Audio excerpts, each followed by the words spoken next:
Hi, welcome to Azariah's Fiber Arts. My name is Sarah, and I am the artist and designer behind Azariah's Fiber Arts. Hit the like or subscribe button anytime while you're watching. All right, let's get into it. What is the difference between wool and superwash wool?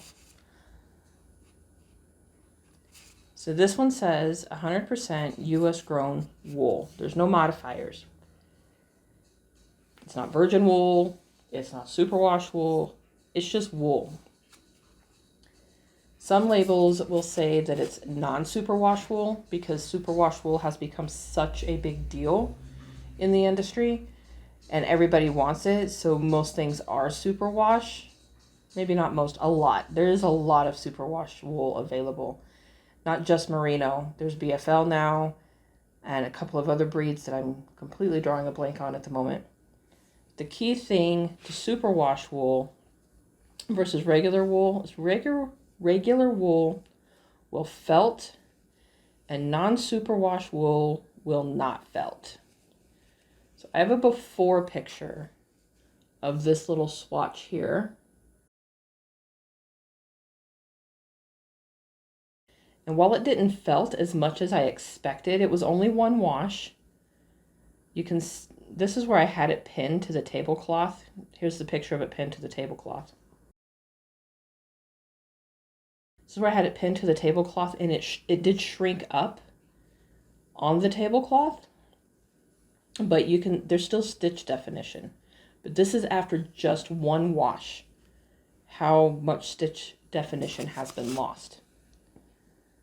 A superwash wool won't do that. This is a pair of socks that I made. I even looked up the date to tell you guys, and I forgot now. I'm pretty sure it was 2020. We're talking 6 years ago, 6 years ago. And I have worn them every week. Almost every week. Like summers, I don't wear wool socks, but since then. And they get washed and dried in the dryer, just like I did with this piece, every week. And they still look that good. So superwash wool is made before it's spun.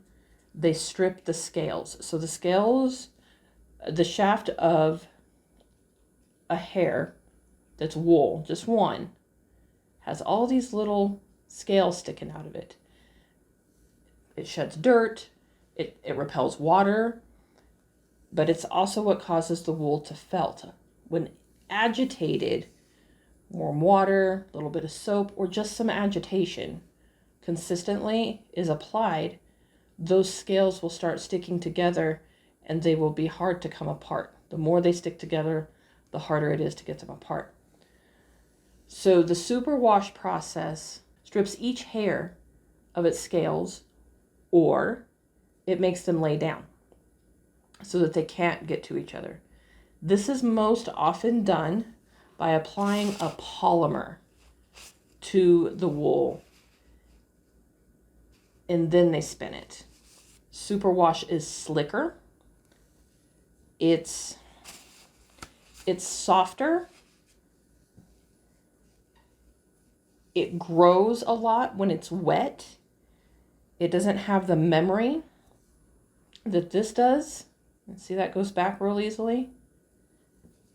And if we stretch this guy, it goes back, but not quite the same. I don't know exactly recipes that are used in superwash because some of those are, trade secrets and what have you. I do know that, like I said, it's a polymer. Polymer is plastic, right? I have slowly become allergic to the superwash wool. I can still wear it. I can't work with it. I found this out recently when I was ripping out a sweater. And, as you rip things out, the fuzz is going everywhere and stuff like that. And the tips of my ears started itching and my eyes started burning. And I'm like, wait, what's going on? And then I realized what I was doing that was different. Because since I started working with the American grown and processed wool, there's very little superwash in that world. So that's what I've been working with. I haven't been exposed to the superwash for a while in that way. And so I decided, okay, that's going to be a problem. So that's now out of my life. I'm not saying that that is the case for everyone. This is my personal preference. Do be educated about the superwash process and that it's probably not the greatest for the environment. Again, plastic, and there's waste and stuff going on. I haven't been able to get anybody to share even some basics. There's not a ton of stuff online.